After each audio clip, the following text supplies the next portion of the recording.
ताज hotel का operation continue चलता रहा।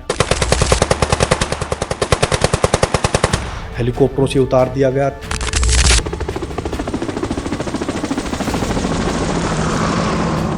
हम लोगों को जो ना आतंकवादी छत के ऊपर ले गए। हम 15-20 आदमी थे जी। हमको लाइन में खड़ा करके ऐसे करके गोली मारी। जब ऐसे करके गोली मारी तो जिनको गोली लगी वो तो ऑन द सपोर्ट जैसे गिरे लोग, और मुझे गोली नहीं लगी, उसकी गोली खत्म होगी, मैं भी नीचे गिर गया ऐसे। मैं हनुमान चालीसा का पाठ करता रहा और मुझे बजरंग बली हनुमान ने, प्रभु श्री राम ने मुझे ये जीवन दान दिया है। जब भी 26/11 की घटना याद आती है तो आज भी जो ना रोंगटे खड़े हो जाते हैं। और मैं जब लड़ने गया था ना, 2 दिन पहले ही मेरा बेटा पैदा हुआ था, मेरी घरवाली भी हॉस्पिटल में थी। बार बना हुआ था, उसके ऊपर मैंने जंप लेके और उसके अंदर दोनों पैर से, और मेरी जो MP5 के अंदर थी 32 गोलियां थी। मैंने 32 की 32 गोली, आतंकवादी नीचे से फायरिंग कर रहे थे, वो 32 की 32 गोलियां उनके मार दी। मैं चाकू से ऐसे उनको पकड़ के दोनों को ऐसे चाकू से गोंदता रहा गर्दन में। वो होने के बाद लड़ाई यहाँ खत्म नहीं हुई। मेरी लड़ाई तो, असली लड़ाई तो मेरी वहाँ से शुरू हुई। मैं ये मानता हूँ अगर 26/11 का ऑपरेशन नहीं होता तो NSG को शायद ये डिसमेंटल कर देता। हेलो हाय, वेलकम, जय हिंद। कैसे हैं आप सब लोग? मैं हूं आपके साथ तुषार कौशिक, यानी कि आपका डिजिटल जॉकी। और आज का पॉडकास्ट बहुत जरूरी है आपको देखना, क्योंकि आपको ये समझना जरूरी है कि देश का हीरो जब देश की आन बान शान को बचाता है और देश के अंदर जब एक बड़ा टेररिस्ट अटैक हो, 26/11 के अटैक की मैं जिक्र कर रहा हूं, जब इतना बड़ा टेररिस्ट अटैक हो, जब देश की कई एजेंसीज होटल के अंदर नहीं जा पा रही थी, तो आपको याद होगा NSG कमांडोज ताज होटल की छत पर उतरे थे और उन्होंने उस पूरी जंग को रिजल्ट पर लेकर आए, आतंकवादियों को मार गिराया। 627 लोगों को उस दिन होटल के अंदर से बचाया गया था, जिन्हें बंदी बना लिया गया था। जो NSG कमांडोज ताज होटल की छत पर उतरे थे, उनमें से एक सुरेंद्र सिंह साहब मेरे सामने इस वक्त बैठे हुए हैं स्टूडियो में, और आज मैं उनसे बात करूंगा। उनके कई ऐसी बातें हैं जो आपको सुननी चाहिए, उनके दिल की बात आपको सुननी चाहिए। 26/11 के दिन क्या हुआ था, जब हम सबने देखा कि ताज होटल की छत पर NSG कमांडोज उतरे, लेकिन वहां से लेकर और आतंकवादियों के मरने तक क्या क्या अंदर हुआ था, आपने कई फिल्में देख ली होंगी, आपने कई लोगों की जुबान से सुन लिया होगा, लेकिन एक कमांडो ने कैसे उन आतंकवादियों को मारा और मारने के बाद उस जंग को जीता, आज आप इस पॉडकास्ट में सुनेंगे। वो अनसुना सच जो आपको कभी किसी ने नहीं सुनाया, वो आज आप सुनेंगे उन NSG कमांडो के मुंह से, जिन्होंने उस वक्त पर उस पूरी जंग को अंजाम दिया था और आतंकवादियों और पाकिस्तान को यह बताया था कि इस देश से अगर कोई भी टक्कर लेने की कोशिश करेगा तो इस देश में NSG कमांडोज उनको मुंह तोड़ जवाब देंगे। क्या कुछ हुआ था उस दिन, आप सुनिए। क्या कुछ हुआ था उन 36 से ज्यादा घंटों के अंदर जब NSG कमांडो ने जंग लड़ी थी, वो आप सुनिए। और कैसे इन लोगों को बाद में डिसेबल किया गया, बाद में इन लोगों को गैलेंट्री अवार्ड के लिए जंग लड़नी पड़ी, वो भी आप सुनेंगे। चलिए जल्दी से आज के इस पॉडकास्ट की हम शुरुआत करते हैं। नमस्कार, जय हिंद। कैसे हैं सुरेंद्र सर आप? जय हिंद साथियों, बहुत बढ़िया, बहुत बेहतरीन एकदम। स्वागत है आपका आज के हमारे इस पॉडकास्ट में। डिजिटल जॉकी पर आप आज आए हैं स्टूडियो के अंदर। मतलब मैं बहुत खुश इसलिए हूं क्योंकि एक लंबा समय, 16 साल बीत चुके हैं उस घटना को, जिस घटना के बारे में आज हम जिक्र करेंगे आज के इस पॉडकास्ट में। सब लोग जानते हैं मुंबई में ताज होटल पर जो हमला हुआ 26/11 के नाम से, जिसे हम जानते हैं। और वो जब भी हम याद करते हैं तो एक तस्वीर हमारे जहन में सबसे पहले आती है कि ताज होटल पर ऑपरेशंस नहीं हो पा रहे हैं, आतंकी अंदर मजबूत पोजीशन में हैं, क्या किया जाए? तो हेलीकॉप्टर से NSG कमांडोज को उतारा गया। उस वीडियो पर भी बाद में बहुत विवाद हुआ कि मीडिया ने लाइव क्यों दिखाया, जिसकी वजह से एक बड़ा नुकसान झेलना पड़ा।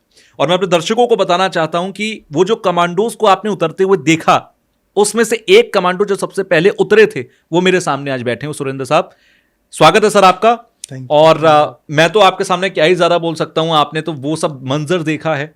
16 साल उस घटना को हो चुके हैं, लेकिन आपको आज भी जहन में याद होगा एक एक पल, जब उतरे तब क्या हुआ, अंदर जाकर क्या हुआ। हम तो सिर्फ टीवी पे बैठकर देख पा रहे थे, जितना देख पा रहे थे। मैं मीडिया में था उस वक्त, थोड़ा बहुत मैं करीब से समझ पा रहा था। एक बार मैं जानना चाहूंगा सर, आज जब आप उस घटना को याद करते हैं 26/11 को, सबसे पहली तस्वीर क्या आपकी नजर में सबसे पहले आती है? सबसे पहले जब भी 26/11 की घटना याद आती है तो आज भी जो ना रोंगटे खड़े हो जाते हैं। जिस तरीके से होटल के अंदर लाशें गिरी हुई थी, जिस तरीके से वहाँ खून बहा हुआ था, नॉर्मल आदमी के लिए देखना बहुत ही मुश्किल था। और ये चीज़ हमने होटल का भी एक कर्मचारी हमारे साथ हमने अंदर बुलाया, हमको रूम लॉक वगैरह का मालूम नहीं है, तो वो उन लाशों को देख के, खून खराबे को देख के थोड़ा अंदर जाते वहीं बैठ गया कि मैं नहीं जा सकता, मैं ऐसा खून खराबा नहीं देख सकता। जब हम कहने लगे भाई हम अब वापस कौन भेज कर, बोला जी मैं वापस अपने आप चला जाऊँगा, पर मैं तो हार्ट पेशेंट हूँ, मैं तो मर जाऊँगा इनको देख के। तो इतनी बुरी हालत, जैसे खेत के अंदर गेहूँ काटता ना किसान, जो पूली पीछे पड़ी रहती है, ऐसी लाशें पड़ी हुई थी। क्या हुआ जब आप उतरे जिस वक्त, पहले आपको एनएसजी को बुलाया कैसे गया था, एक बार सिलसिलेवार तरीके से मुझे बताइए। 26/11 का जो हमला हुआ, लगभग रात का टाइम था, 9:30-10 बजे का टाइम था। सब लोग उस टाइम खाना वाना खा रहे थे। वो आतंकवादियों ने जो है ना 4 जगह एक साथ हमला किया। ये टोटल 10 आतंकवादी थे, जिन्होंने 2 ने नरीमन हाउस के ऊपर जाके कब्जा किया, लोगों को वहाँ बंदी बना लिया। 2 आतंकवादियों ने ओबराय होटल के अंदर जो है ना कब्जा किया और लोगों को वहाँ पर बंदी बना लिया। और 2 ने छत्रपति शिवाजी टर्मिनल के ऊपर फायरिंग किया, एक रेस्टोरेंट के ऊपर फायरिंग किया और कामा हॉस्पिटल के ऊपर फायरिंग किया। 3-4 वो जगह जगह फायरिंग करके पोजीशन बदल रहे थे, जिसमें एक कसाब था, एक इसके साथ और साथी था। और 4 आतंकवादियों ने जो है ना ताज होटल के ऊपर हमला किया और फायरिंग करते हुए वो अंदर घुसे। अंधाधुंध उसमें लोगों को इन्होंने मारा। उसके तुरंत बाद वहाँ पे पुलिस वहाँ पे लगी जी। तो पुलिस के जब बस की बात नहीं रही, तो वहाँ पे ATS ग्रुप है, एंटी टेररिस्ट ग्रुप जो है ना महाराष्ट्र सरकार का, उन्होंने मोर्चा संभाला, परंतु उनको भी जो है ना नज़दीक नहीं लगने दिया। आतंकवादी फुल्ली ट्रेंड आतंकवादी थे, आत्मघाती दस्ते के आतंकवादी थे, जो यहाँ अपने आप को जो है ना बचाने के लिए नहीं आए थे, वो मरने और मारने के लिए आए थे। बड़ा हमला था ये, तो आप लोगों ने देखा होगा जी। उसके बाद जो है ना वहाँ पे नेवी की मैरीन कमांडो को बुलाया गया ताज होटल के अंदर। मैरीन कमांडो को गेट के अंदर एक बार एंट्री लेने दिया, उसके बाद मैरीन कमांडो को भी उन्होंने जो है ना वहाँ से मार मार के वहाँ वापस भगा दिया। हमारे जो अधिकारी थे, हमारे CO ने भी बताया कि भाई हम यहाँ कैजुअलिटी लोगों की बहुत ज़्यादा हो जाएगी और होटल के अंदर तोड़फोड़ भी ज़्यादा हो जाएगी, इसलिए इस ऑपरेशन के लिए हमारे लिए करना भी बहुत असंभव है और इसके लिए NSG को बुलाया जाए। ओके। एक अलर्ट स्क्वाड्रन होता है जी। टोटल उस समय 3 स्क्वाड्रन होते थे जी। चौथा स्क्वाड्रन हेडक्वार्टर होता था। एक स्क्वाड्रन के अंदर 80 आदमी होते। ओके। एक स्क्वाड्रन हमेशा जो है ना अलर्ट पर रहता है, वो टर्न वाइज 3-3 महीने का सबका टर्न होता रहता है। उस टर्न में ना तो वो छुट्टी जाएंगे उसके बंदे, ना कहीं जाएंगे। 20 मिनट के अंदर अंदर वहाँ से गाड़ियाँ मूव कर जाएंगी। वो हमेशा वर्दी ड्रेस पहने हुए, हमेशा रेस्ट पोजीशन होगी तब भी फुल्ली ड्रेस के अंदर ही रेस्ट करेंगे। 24 घंटे 7 दिन 24 घंटे 7 दिन 3 महीने तक, जब तक उस स्क्वाड्रन का टर्न रहेगा। एक स्क्वाड्रन ट्रेनिंग में चला जाता है, एक स्क्वाड्रन वेलफेयर में चला जाता है, छुट्टी वगैरह काटने के लिए। वो चेंज होता रहता है। तो हमारा स्क्वाड्रन उस समय अलर्ट स्क्वाड्रन था। ओके। टीवी लगे रहते, सब न्यूज चलती रहती, पता चलता रहता देश विदेश की सब खबरों का मालूम। लगभग 24 घंटे से ज्यादा का समय हो भी गया था इस घटना को जब NSG को बुलाया गया। नहीं, रात को ही NSG मूव कर गई थी वहाँ रात में। तो रात को जैसे चला तो बार बार ट्रेनिंग होती रहती, तो NSG को जैसे सूचना मिली तो रात को NSG ने मूव कर दिया। रात को जो है ना 20 मिनट के अंदर जो है ना मूवमेंट करना होता है, गाड़ियों में सब रहता है। आने के बाद हम एयरपोर्ट पे पहुंचे। यहाँ पे एयरपोर्ट पे आने के बाद जो है ना उस समय के देश के मौजूदा गृह मंत्री ने कहा कि मैं NSG को मिलूंगा, वहाँ ऑपरेशन करने के लिए जाएंगे। आप सब लोगों ने देखा भी होगा जी। और उसी दिन पाकिस्तान के विदेश मंत्री कुरैशी साहब यहाँ पर आए हुए थे।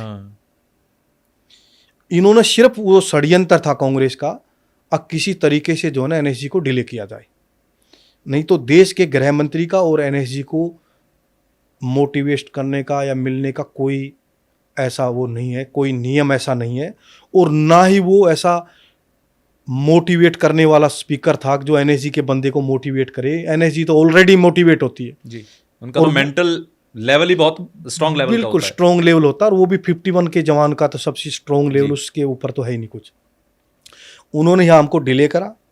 उसके बाद कहने लगे, जब तक कुरैशी साहब को यहाँ से प्राइवेट चार्टर से जो ना पाकिस्तान भेजा गया, होम मिनिस्टर के वार रूम के जितने भी लोग होते हैं वो सारे उस दिन पाकिस्तान गए हुए थे किसी मीटिंग के तहत, किसी मामले में। और उनको ऐसी जगह ले जाएगा जहां मोबाइल वगैरह का नेटवर्क भी नहीं था, उनको सूचना ना मिले।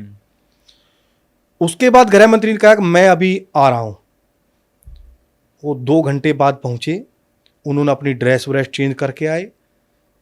2 घंटे आने के बाद उन्होंने जो है ना, जिस जहाज के अंदर हमने सामान लोड कर रखा था, एयरफोर्स का जहाज था, जाने के लिए रनवे के लिए तैयार थे।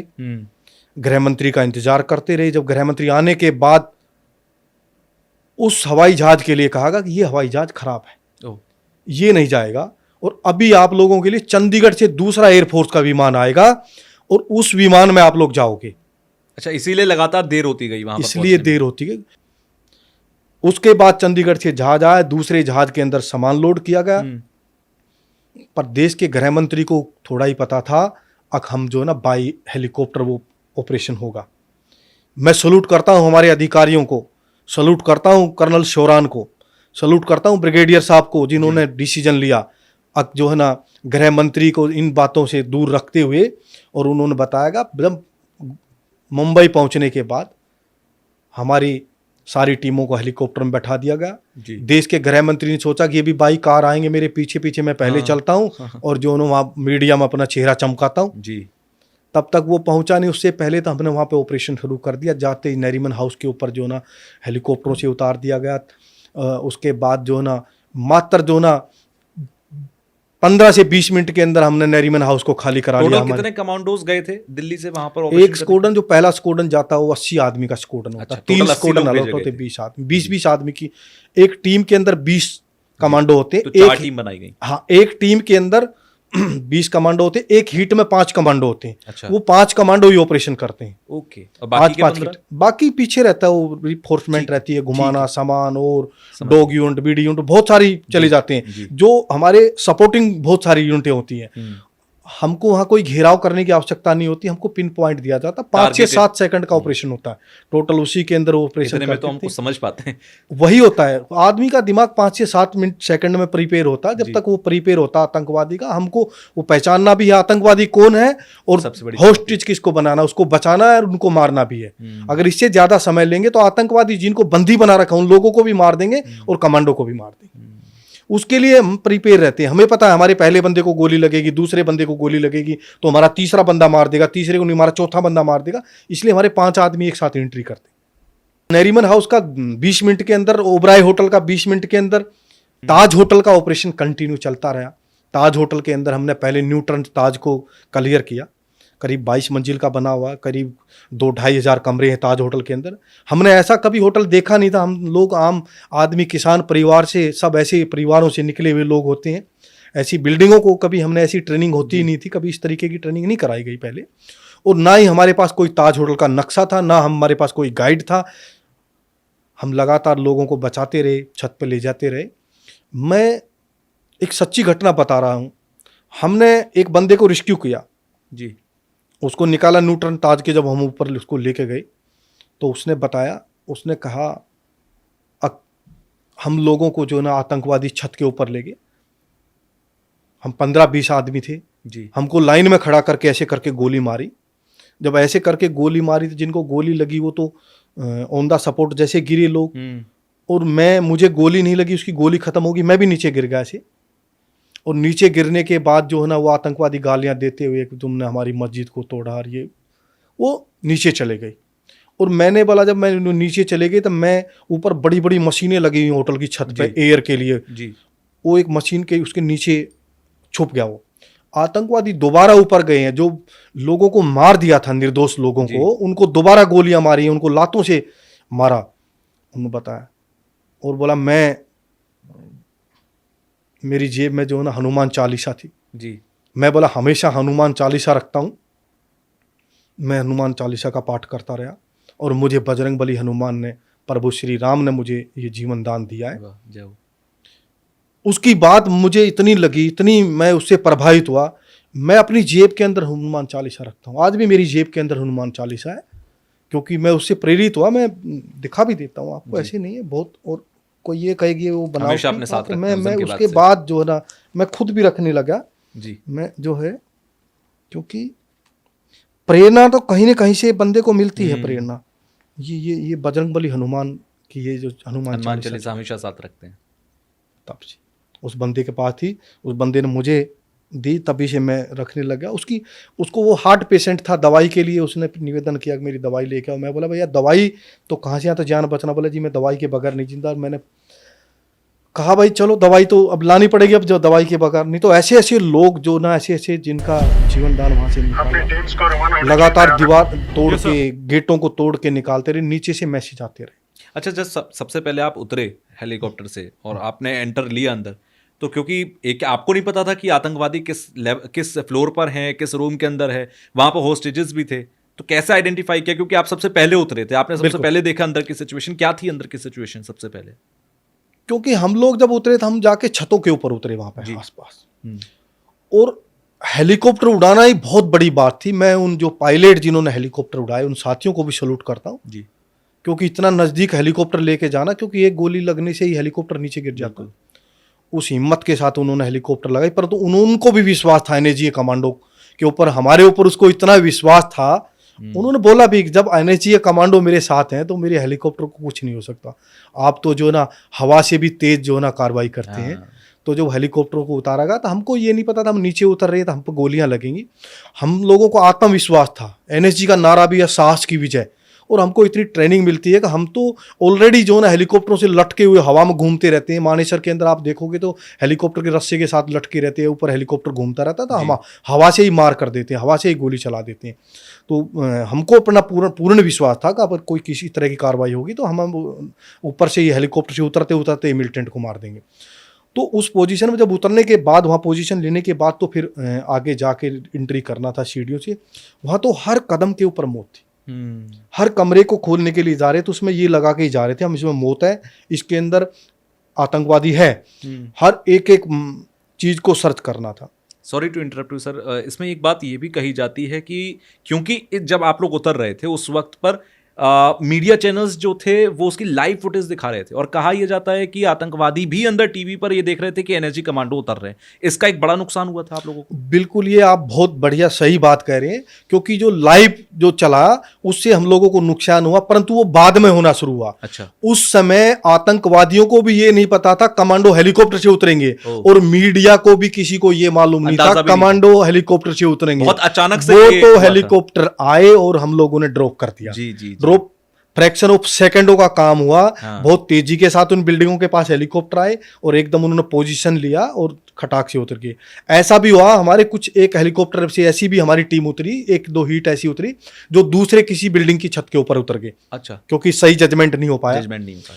तो ये तो हर आदमी का ये है। मैं आपके चैनल के माध्यम से मीडिया के साथियों को भी सैल्यूट करना चाहता हूं, कहना चाहता हूं, उन्होंने लाइव दिखाया, जो दिखाया उन्होंने दिखाया। उनकी हिम्मत की बात आप लोगों की, वहां जो नजदीक जा रहे थे, जो दिखा रहे थे कैमरे के लिए, उन हर आदमी को, कई साथियों को हमारे गोली कैजुअलिटी हुई है, चोट लगी उन साथियों को। अगर वो नहीं दिखाते तो कांग्रेस की सरकार मेरे जैसों को मजबूर कर देती, भीख मांगने के लिए मजबूर कर देती। जिस तरीके से मुझे मेडिकल बोर्ड आउट करके 14 महीने तक 1 रुपया भी पेंशन नहीं दी और मेडिकल इलाज नहीं करा रही थी, और बहुत सारे साथियों को जो ना नौकरी से पेंशन भेजा इन लोगों ने। वो तो मीडिया का मैं वो करता हूँ, जो मीडिया ने दिखाया, देश के लोगों को पता चला कि हमारे देश के कमांडो ऐसे हैं वो जो हर चीज से टकराने के लिए तैयार है। अगर मीडिया नहीं दिखाया होता और मीडिया ने नहीं दिखाया तो आज मैं आपके सामने नहीं बैठा होता, मैं 2-2 बार एमएलए नहीं बनता। बात देश के सामने आना बहुत जरूरी है। तो उन्होंने दिखाया, परंतु वो बाद में जब नुकसान होने लगा तो उन्होंने बंद भी किया। जब हमने मैसेज किया तुरंत बंद किया गया, डिले दिखाना शुरू किया। उसका कारण भी जो ना गृह मंत्री और ये कांग्रेस की भ्रष्ट सरकार थी, वो मैं अपनी आज्ञा व्याख्यान के अंदर इस बात को जोड़ने की कोशिश करूंगा। किस तरीके से जो ना वो वहां प्रचार करना चाह रहे थे। वो चाह रहे थे कि एनएसजी को कम दिखाया जाए, मैं पहले बताऊं तो मुझे ज्यादा दिखाया जाए। हम लोगों को बाहर से मैसेज आ रहे थे, आप लोग जो ना इस कमरे से इनको बताओ। वहाँ बहुत सारे वीआईपी लोग रुके हुए थे उन होटलों में। हम बारी बारी करके लोगों को निकाल रहे थे और साथ साथ हम सर्चिंग शुरू कर रखे थे। हमारी पूरी टीम जो ना आज होटल के अंदर लगी हुई थी। हमारी टीम कमांडर जो ना मेजर उन्नी कृष्णन साहब थे, और जो है ना एक मेजर रॉय साहब थे, मेजर कांडपाल साहब थे, कई सारे अधिकारी थे।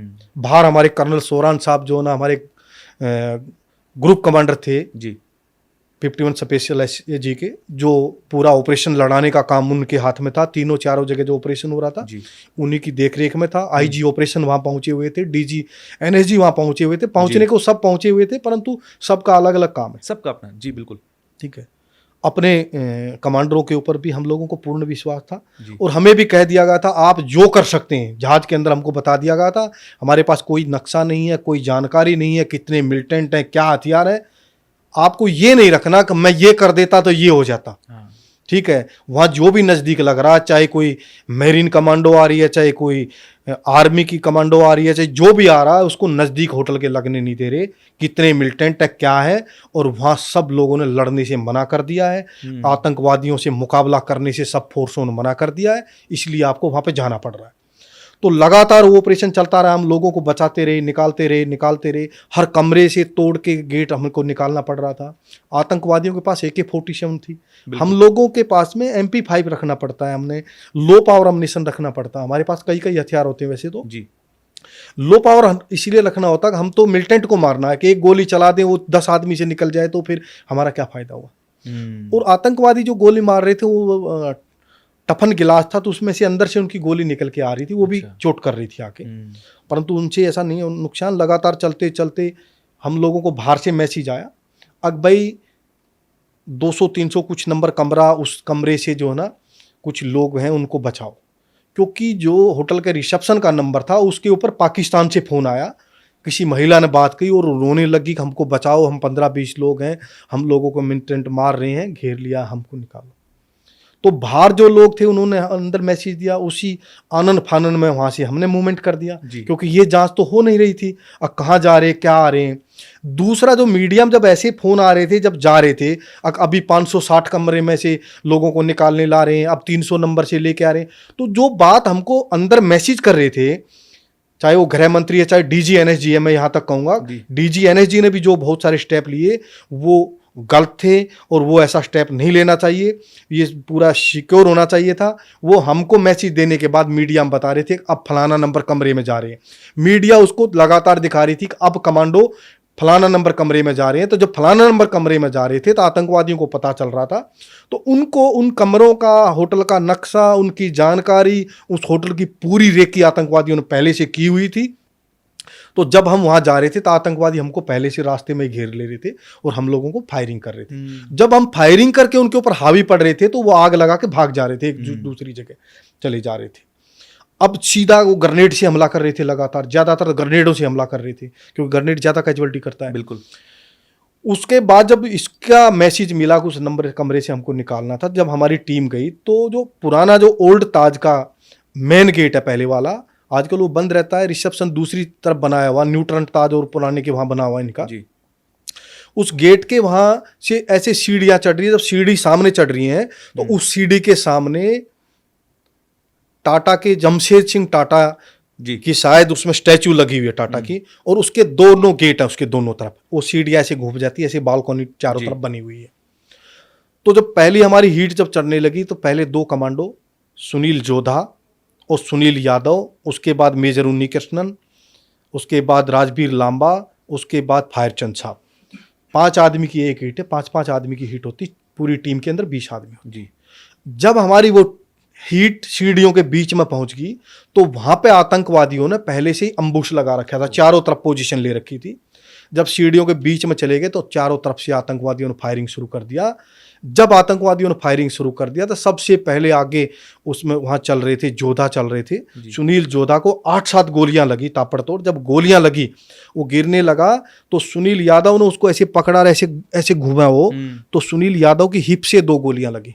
ये दोनों जवान हमारे कमांडो वहाँ गिरे। तीसरे नंबर पर मेजर उन्नी कृष्णन साहब थे, उन्होंने बोला आप इनको ले जाओ, मैं आतंकवादियों को देख लूँ। उसने जंप कर दिया, जो आगे सामने गेट था जी, इधर वाले गेट से गोलियां चल रही थी, इस गेट से गोलियां नहीं चल रही थी। गेट 2 थे पर वो अंदर हॉल 1 था बड़ा जी। वो उन्होंने जैसे आगे अंदर एंट्री की, आतंकवादी ने उनको गोली मारी, उनको एक गोली यहाँ लगी हुई थी, यहाँ से लग के एक गोली, वो हेड शूट हुए और वीर गति को वहाँ लड़ते हुए शहीद हुए। और आतंकवादी जब लगातार फायरिंग करी, उसके बाद फायरचंद साहब को गोलियां लगी, राजवीर साहब को वहाँ पर आग लगा दी, उनका फेस वेस वो जल गए। तो जब हमने नीचे से जो दूसरी हीट ने ताबड़तोड़ फायरिंग शुरू किया तो आतंकवादी वहाँ से पोजीशन चेंज कर गए। मेजर उन्नी कृष्णन साहब की MP5 पिस्टल और उनके रेडियो सेट वगैरह पूरा सामान निकाल ले गए और उनको एक पर्दे में लपेट के और एक गलीचे सोफे के पीछे उनकी बॉडी को ढक दिया, शिफ्ट करके चले गए लगातार। लगातार फायरिंग चलती रही। हमारे लिए सबसे बड़ा चैलेंज हमको कैजुअलिटी उठाना था हमारी। हमने अपने बंदों को सबसे पहले उनको बचाया। सुनील जोधा ऐसे दड़ मार के पड़ा रहा, अगर हरकत करूंगा तो गोली मारेंगे आतंकवादी। काफ़ी देर वो लेटा रहा। जब फायरिंग हुआ, जब आतंकवादियों ने वहाँ से पोजीशन बदली, वहाँ से जब उनके ऊपर हमने प्रेशर दिया, क्योंकि एनएसजी एकमात्र फोर्स ऐसी है जो डिफेंसिव लड़ाई नहीं लड़ती है। एनएसजी ऑफेंसिव लड़ाई लड़ती है। जहाँ पर आतंकवादी होता है वहीं घुस के मारती है। ये नहीं छुप के आड़ लेके लड़ाई नहीं लड़ती है। जब हमने उनके ऊपर अटैक किया तो वो पोजीशन बदल गई, वहाँ से छोड़ गई। हमने अपने बंदों के इनको उठाया, इनको फटाफट हॉस्पिटल पहुँचा और उनका समय पर ट्रीटमेंट होने के बाद वो चारों बंदे जिंदा हैं और ठीक हैं।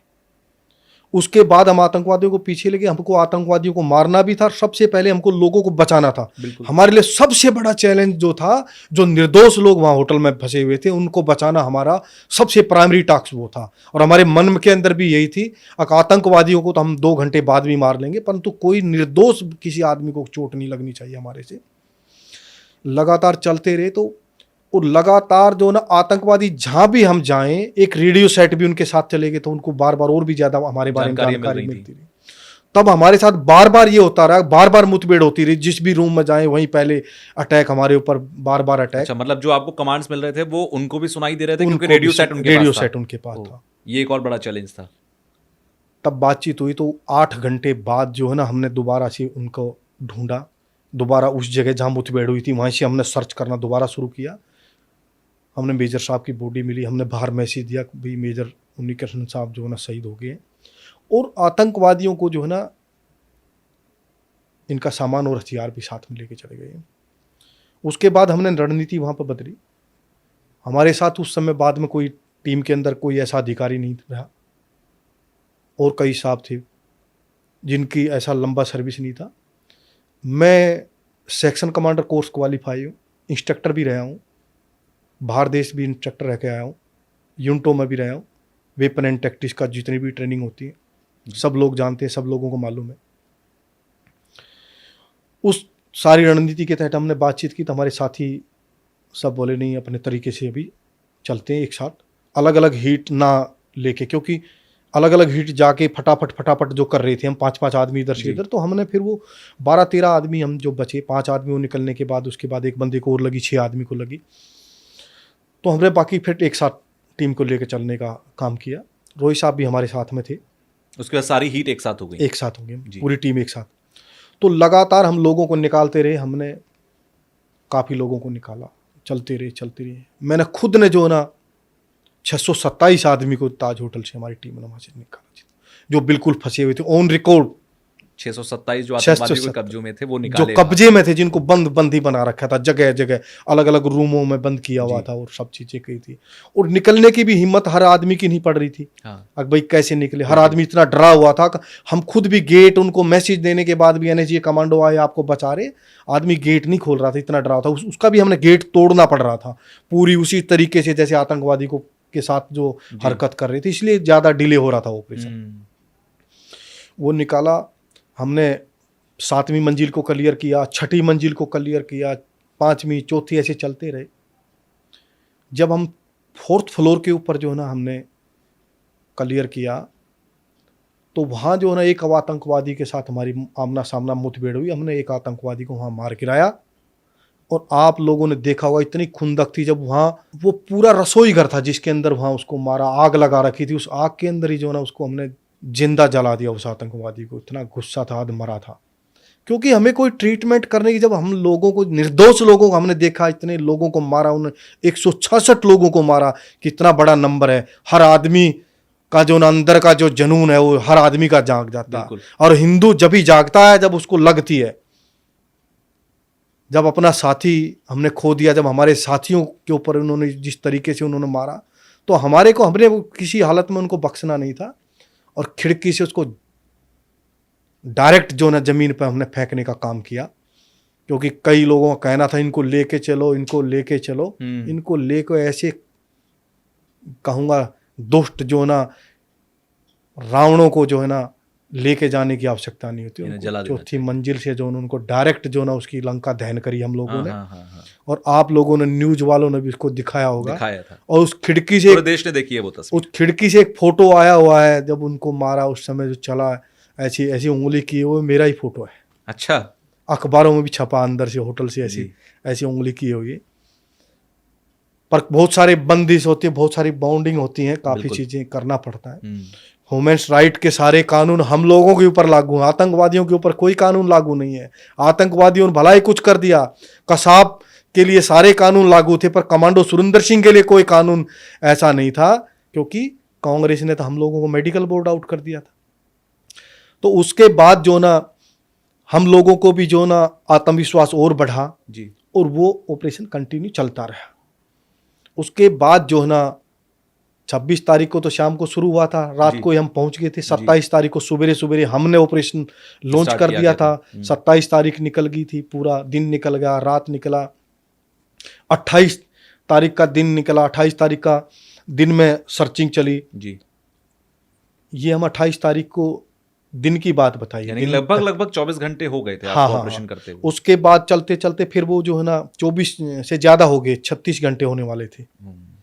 ठीक है, 27 और तारीख आप लोग बिना सोए, के दिन बिना बहुत ज्यादा खाए, आप लोग लगातार फाइट कर रहे थे। बिल्कुल लगातार, कोई भूख नहीं लगती जब मौत दिखती है, कोई भी हो जाए। लेकिन मैं बताऊं, बहादुरी पूरा अलग देश चीज़ भी है। नहीं सो रहा था उस समय। पूरा देश नहीं सो टीवी रहा से था। चिपका हुआ था। एक जुनून है एनएसजी का। कमांडो नौकरी, पहली बात मैं ये कहना चाहूंगा, आर्मी के अंदर जो फौज के अंदर नौकरी करते हैं वो नौकरी नहीं है, वो एक जुनून है, वो एक देशभक्ति है। जी। और जो एनएसजी के अंदर जो बंदा जाता है वो एक जुनून है, वो देश सेवा है। वहां कोई कोई मजबूर नहीं लेके जाता, वहां कोई, वहां जिसको गुर्दा है वही आदमी जाता है, जिसमें वही जज्बा है पहुंचता वही वहां है। उसको पता है कि यहाँ जाना है, एनएसजी के अंदर जाना है, 51 स्पेशल एक्शन ग्रुप के अंदर जा रहा हूं तो मौत के गले लगाने जा रहा हूं। जब भी कोई बात होगी तो सबसे पहले घुसना पड़ेगा, ऑपरेशन करना पड़ेगा, ऑफेंसिव लड़ाई लड़नी पड़ेगी, और गोली मुझे भी लगेगी अगर चूक रही, अगर एक सेकंड का भी, फ्रैक्शन ऑफ सेकंड अगर आगे पीछे रहा तो वो जुनून है, वो जुनून था। वो याद थी जो ट्रेनिंग में जो कही जाती है कि देश को कभी कभी ऐसी जरूरत पड़ती है। आज हमें देश को जरूरत है। जब लोगों की हम देख रहे थे, हम लोगों को पता चल रहा था, देश को उम्मीद थी, देश को एनएसजी के कमांडो आ गए, अब हमको जो है ना न्याय दिलाएंगे, अब हमारी लड़ाई लड़ेंगे। तो 28 तारीख को जो दिन भर भी सर्च हुआ जी, तीसरी मंजिल तक सर्च किया। 28 तारीख की रात भर चलते रहे। सेकंड फ्लोर के ऊपर जो है ना सर्चिंग शुरू होगा, सेकंड फ्लोर तक। जब वो चौथी मंजिल के अंदर हमने मारा तो 2 मिलिटेंट वहां से, 4 मिलिटेंट, 3 मिलिटेंट निकल गए वहां से, एक मार दिया। उसके बाद जो ना सेकंड फ्लोर के ऊपर सर्च कर रहे थे तो काफी, जैसे कोई गाइड का रहता, पहले आप कर रहे हो तो मैं बोला मैं करता हूँ गाइड का। कई साथी बोले नहीं आप पीछे रहो, 2 कमांडो के बाद रहो, एक कमांडो जो गाइड करता रहता, क्योंकि मेरी नॉलेज बहुत होती है ट्रेनिंग से, उस चीज से। मैं फॉरेन के अंदर भी रह के आया हुआ था, वहां भी मैंने इंटरनेशनल लेवल की ट्रेनिंग भी हासिल की है। यूएनओ के अंदर भी मैं रह के आया हुआ था। तो वो सब ट्रेनिंग, वो एक्सपीरियंस जो है ना काम आ रही थी। वो एक्सपीरियंस जब साथियों के साथ साझा कर रहे थे, कमांडो सब एक से एक अच्छे हैं, सब में काबिलियत है, परंतु एक्सपीरियंस अलग होता है। सारे वो जिस तरीके की लड़ाइयां देखी हैं, ट्रेनिंग देखी है, उसके बाद उसका अनुभव है। कारगिल का युद्ध भी मैंने लड़ा हुआ था, जम्मू कश्मीर में अनेक ऑपरेशन किए हुए थे, यूएनओ कांगो के अंदर अनेक ऑपरेशन किए हुए थे। तो उस आधार पे तो वो मैंने कहने के बाद भी मैं बोला नहीं, कुछ मैं सर्चिंग करता हूँ, गाइड मैं करता हूँ।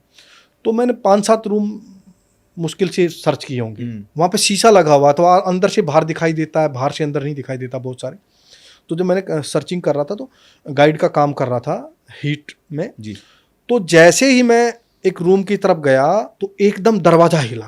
अरे दरवाजा खुलना, दरवाजा तो खोलने से नहीं खुल रहा। यहाँ 3 दिन हो गए हैं, तोड़ना पड़ रहा, हर दरवाजे जिसमें आदमी उसी को तोड़ना पड़ रहा है, कैसे निकालना पड़ रहा है, ये कैसे हिला। तो जैसे हिला तो मैं एकदम से, मेरे पीछे जो साथी, जैसे एक दरवाजे से निकला दूसरे में गया, तो मैंने अपने पीछे वाले साथी को ऐसे पुश कर दिया हाथ से, तो वो उसी पीछे वाले रूम के अंदर ही चले गए। उस दूसरे रूम से तो मैं निकला ही था जी। और मेरे लिए कोई पोजीशन लेने की जगह नहीं थी, कोई भी ऐसी जगह नहीं थी मैं पोजीशन ले लूँ उस बरांडे के अंदर। उस बरांडे से जैसे ही उसने खिड़की खोला और उसने, आतंकवादी ने मुझ पर ग्रेनेड फेंक दिया। अब वो जो ग्रेनेड रखते हैं वो चाइनीज ग्रेनेड रखते हैं ज़्यादातर, वो हवा में ही फट जाता है, 2 सेकंड 3 सेकंड में फट जाता है। हमारे पास जो होता है उसमें 5 सेकंड का फ्यूज लगा होता है, 5, 6, 7 सेकंड में फटता है, डिले फ्यूज होता है। तो फेंक के पोजीशन भी ले ले आदमी, इसलिए तो वो ऐसे घुमा के फेंकते ऊपर से, वो पूरी हाइट लेके गिरे और गिरते ही फट जाए, नहीं तो मैं ऐसे फेंक दूंगा तो ऐसे आतंकवादी मेरी तरफ भी वापस स्ट्रोक कर देगा। तो मैंने जैसे जंप लिया तो मैं जब नीचे गिरा तो हमारे जो हथियार वो बंधे रहते हैं, थाई के साथ पिस्टल बंधा रहता है, यहाँ MP5 लटकी रहती है, हाथ फ्री होते हैं क्योंकि हमें चढ़ना उतरना ये वो एक्टिव, यहाँ चाकू लगे रहता, कमांडो डैगर रहता है, ग्रेनेड रहते हैं और कई सारे स्प्रे ऐसे होते हैं, बहुत सारा सामान होता है। तो जैसे मैं उस बाउंड्री जो बनी हुई थी उसकी बरामदे, उससे जैसे जंप लिया हाथ रख के, तो मैं जैसे निकल के उसको उसके साथ ऐसे टच करके घिसा तो वो मेरी जो सीलिंग थी वो उस पानी की जो ठूठी बरांडे में लगी थी उसमें लटक गई, और जैसे वो ईसा मसीह जी का फोटो लगा रहता है ऐसे में लटका 1 सेकंड के लिए, मेरी ये कंधे की हड्डी जो कॉलर बाउंड बोलते हैं ये भी निकल गई थी। अब वो तो आदमी को इतना हिसाब किताब, नीचे गिरा, नीचे मैं हैज पे गिरा, हैज से नीचे गिरते ही जमीन पे गिरा, जमीन वहाँ कच्ची, नीचे यू टाइप होटल बना हुआ, वहाँ पे स्विमिंग पूल बना हुआ है और वो बना हुआ था उस समय जो है बैठने की कुर्सियाँ वुर्सियाँ लगी हुई थी। मैं नीचे तुरंत ड्रॉप होने के बाद, गिरने के बाद नीचे घुसा, नीचे गए आने बाद मैंने इधर उधर पोजीशन लेने की कोशिश की और मेरे मन के अंदर एक ऐसे भाव आए कि भाई जो ट्रुफ से जब अलग हो जाता आदमी का बचना बहुत मुश्किल हो जाता, फाइट करना, ऐसी सिचुएशन पैदा जब हो जाती है, मुझे 1 सेकंड के लिए लगा पोजीशन लेना निहायत जरूरी है। तो मैं नीचे घुसा, नीचे आया तो एक बार के अंदर जो है ना घुसा, मैं उस बार में करीब 10-15 फीट की एक गैलरी थी, उसके बाद बार था, तो मैंने लाइट लगाई, लाइट हमारे हथियार में थी, आखिरी मैंने पोजीशन देखा, 2 उसमें गेट था, मैंने देखा गेट के वहाँ देखता हूँ, गेट बंद करता हूँ, फिर पोजीशन लेता हूँ, पीछे से आते हूँ। मैं उस गेट तक पहुंचा तो जो हमारी टीम है ना, उस टीम ने जो है ना ऑपरेशन उनके ऊपर अटैक मार दिया, वहाँ पर डिफेंसिव लड़ाई तो हम लड़ते हैं। जब उन्होंने हमारे बंदों ने अटैक मारा तो वो बार का जो गेट था उस गेट के साथ ऐसे गोल वाली सीढ़ियां बनी हुई थी जी, उसी कमरे में वो करती, वो ऐसी पोजीशन लिए रहते थे आतंकवादी भागने के रास्ते। जब वो उधर से निकलने लगे खड़बड़ खड़बड़ वही, तो मैं उस अंदर से थे, मैं अंदर वाले गेट में, अब मेरे पास तो निकलने की जगह, मैंने भी उन सीढ़ियों में अंधाधुंध फायरिंग शुरू कर दिया नीचे से, वो फंस गए, वो फंस गया। एक आतंकवादी को वहीं मार दिया हमने सीढ़ियों में जी, ऊपर वाले मेरे साथियों ने, उन्होंने हमने जो भी मारा। अब 2 आतंकवादी को बाहर जो जगह बनी थी उसके पीछे पोजीशन ले लिया उन्होंने, और वो मुझ पर फायरिंग करते रहे, मैं उनके ऊपर फायरिंग करते रहे। मैंने पोजीशन अपने साथियों को बताई सारी बातें, कैसे ऐसी बात है, यहाँ हूँ, मेरे पास फ़ोन नंबर था, मेरा फ़ोन चालू था, मेरा MTNL का नंबर था वहीं का चालू था, मैंने मेरे फ़ोन से बताया, रेडियो सेट से इसलिए बताया, रेडियो सेट उनके पास भी था। 1.5 घंटे तक मेरी उन मुठभेड़ चलती रही आतंकवादियों के साथ, मेरी भी गोलियां कम होती रही। तो उसी बीच में किसी पुलिस वाले ने उसमें आंसू गैस का फायरिंग कर दिया, स्मोक मार दिया खिड़की से, स्मोक मार दिया तो नाक से आंख से पानी, मुझे भी, उनको भी, आतंकवादियों को भी, पर हमारे पास बचाव के लिए रहता है, मास्क लगा रहता है, उससे थोड़ा फर्क रहा, पर बहुत ज़्यादा हो रहा है।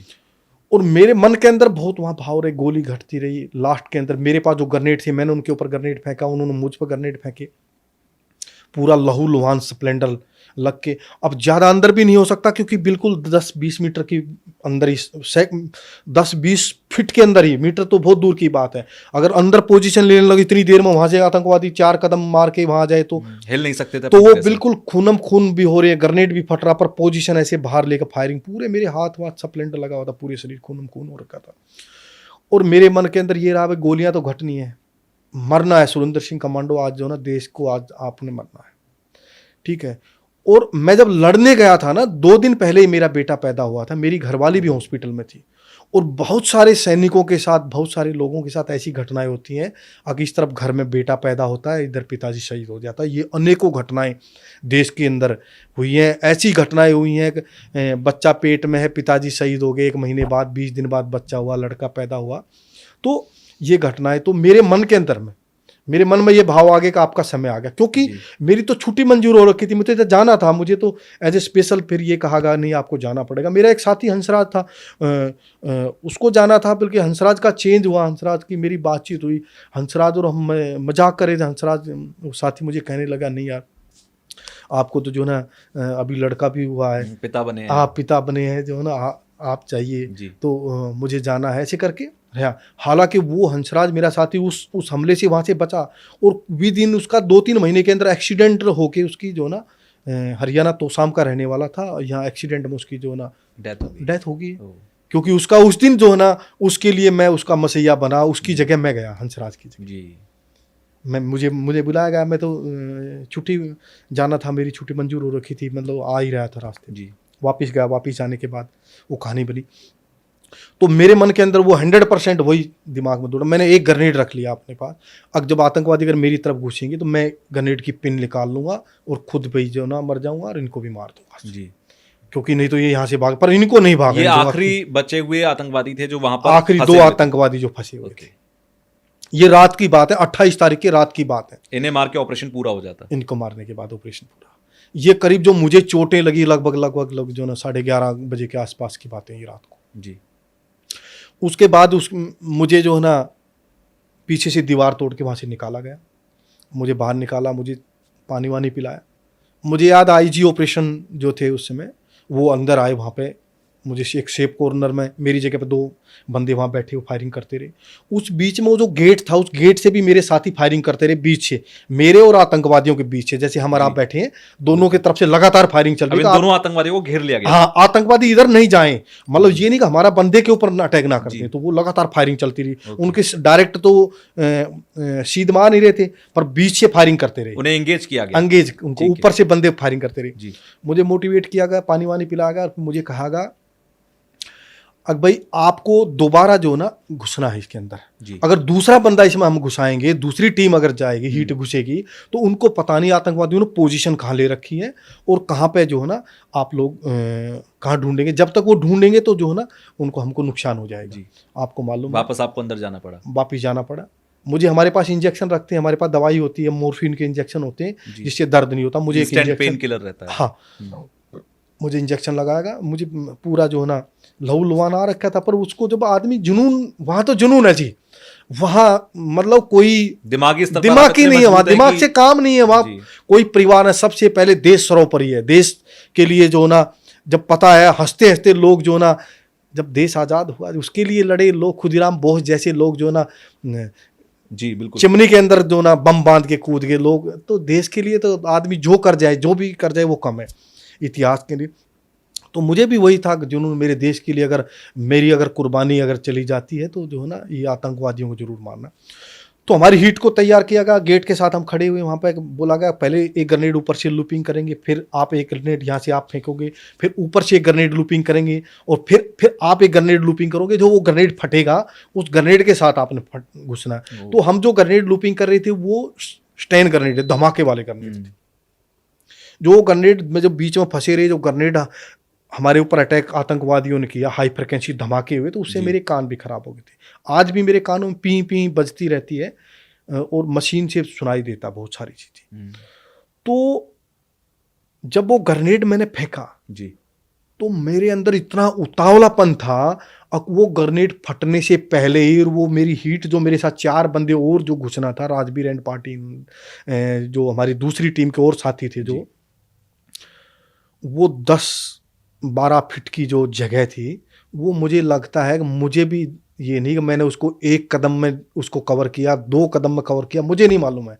पर मैंने इतने जोश के साथ अंधाधुंध फायरिंग करते हुए, जो वो बार बना हुआ था उसके ऊपर मैंने जंप लेके, और उसके अंदर दोनों पैर से, और मेरी जो MP5 के अंदर थी 32 गोलियां थी। मैंने 32 की 32 गोली, आतंकवादी नीचे से फायरिंग कर रहे थे, वो 32 की 32 गोलियां उनके मार दी। मुझे भी पैरों में गोलियां लगी जब मैं घुसा। अच्छा, पूरा घुटनों में स्प्लेंडर, पूरा शरीर में लगे। और वो लगने के बाद मैं रुका नहीं, क्योंकि गोली लगते याद नहीं मरता कोई भी आदमी, उसको जब तक गर्माश रहती, जब तक जिंदा रहता है। तो आतंकवादी ऐसे करते हैं, मरते मरते भी ग्रेनेड को निकाल लेता है। जो मैं सोच रहा था वो चीज तो वो भी सोच रहे थे, तो कहीं ये ना कर दे। मैंने जंप लिया, जैसे मैंने पीछे जंप लेके उनके अपना कमांडो डैगर निकाला, चाकू, मैं चाकू से ऐसे उनको पकड़ के दोनों को ऐसे चाकू से गोंदता रहा गर्दन में से उनको। बाद मरे थे, गोलियां इतनी लगी थी, ताकत तो थी नहीं। उससे पहले भी जब वो गेट पर फंसे हुए थे और जब हम फंसे हुए थे, तो वो बार बार कहना चाहिए, नहीं हमसे गलती होगी, हमको माफ़ कर दो, हम आत्मसमर्पण करना चाहते। पर हम आत्मसमर्पण हमने नहीं, हमें जब हमारी इतना बड़ा नुकसान कर दिया, इतने लोगों को मार दिया, 166 लोगों को उन्होंने मारा। NSG के 2 कमांडो शहीद हुए लड़ते लड़ते, हवलदार गजेंद्र, मेजर उन्नी कृष्ण साहब, हमारे जो ना 11 बंदे जो ना चोट लगी, और पता नहीं कितने लोगों को जो ना उन्होंने विकलांग किया। तो उनके लिए माफ़ी नहीं बनती, उनको अरेस्ट करना हमारा अधिकार नहीं है। और मैं अगर वैसा कर लेता, अगर मैं उनको अरेस्ट करा देता या उनको आत्मसमरण करा देता, तो मेरे से बड़ा जो है ना, मैं अपने आप को माफ नहीं कर पाता। मैं अब जीवन में कसाब को भी सालों तक पालना 54 करोड़ रुपए खर्चे का था। मुझे मालूम था इनको कहीं ना कहीं से ये छूट जाएंगे। उनको मैंने बिल्कुल जो ना वहीं उनको खत्म किया। और उसके बाद जो है ना हमारे साथी साथ अब हमारे साथी भी नहीं घुसे। वो जो 30 सेकंड 20 सेकंड का जो हुआ मामला, तो सेकंडों का खेल है जी। हमारे साथी भी वो पीछे रह गया। वो कहाँ फायरिंग करके बीच में हमारा बंदा कूद गया, कहीं हमारी गोली से हमारा बंदा ही नहीं होता। तो तब उनको आखिरी आतंकवादियों को मारने के बाद जो है ना मुझे साथ निकला, उनको मरे हुए वो घसीट कर निकाल के लाया बाहर। जोश बहुत जुनून हो, बहुत जोश। मतलब आप सुनकर मेरे अंदर जोश है, तो आप तो मतलब मैं ये कहूँगा, मैं अपना आपा जैसे खो देता ना आदमी, वैसे पता नहीं कितनी जान जो ना आदमी के अंदर जितना जुनून से होता है, ताकत से नहीं होता कोई काम का। अरे हम सारे 50-50 52 60 किलो के होते हैं। आप देखना एनएसजी का कमांडो जैसे शिकारी डॉग होता है वैसे होते हैं, बिल्कुल फिट होते हैं। जान से नहीं है, ताकत जुनून आत्मविश्वास से होता। जब उनको घसीट के लेकर आया, मेरे जो ना आईजी साहब ने, मेरी टीम और सब लोगों ने कितना गले लगा किस तरीके से, और मेरे पूरे जूते खून के भरे हुए थे, नकला 55 जहाँ से मैं निशान लेके आया। फिर मुझे हल्का जो ना ट्रीटमेंट फर्स्ट एड दिया गया, और जो ना काफ़ी खून बहने की वजह से शरीर पर असर पड़ा। फिर मेरा इलाज चला, वहाँ मेरा इलाज चला।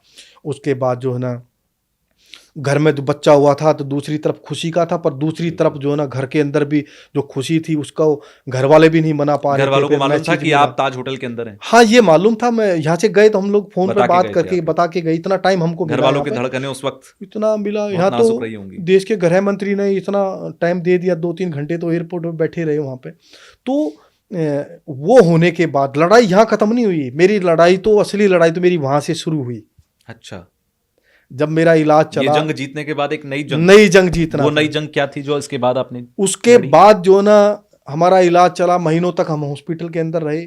उस समय जब हॉस्पिटल में थे तो देश के प्रधानमंत्री भी मिलने के लिए आए, कोई सोनिया गांधी जी भी मिलने आए, पता नहीं कौन, मनमोहन सिंह आए। मनमोहन सिंह ने 1-1 लाख रुपए भी हम लोगों को दिए, कैजुअलिटी को, जैसे और लोगों को दिए।